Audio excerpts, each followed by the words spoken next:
ഞങ്ങളിപ്പോൾ ഉള്ളത് താജ്മഹൽ പിന്നെ അജ്മീർ പള്ളിയിലാണ്. അതായത് പിന്നെ നല്ല സ്ഥലങ്ങളാണ്. ഉപ്പാപ്പാടൊക്കെ ഒരു ഇതാണ് അജ്മീർ ഉപ്പാപ്പാടൊക്കെ ഏരിയയാണ്.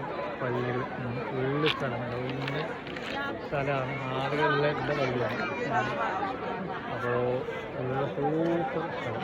വാവ് വാവ് വാവ് കണ്ടോളി യൂട്യൂബല്ല. അപ്പോൾ ഇന്ന് പറഞ്ഞിട്ട് ഞങ്ങൾ കാണാൻ വേണ്ടി വന്നതാണ്.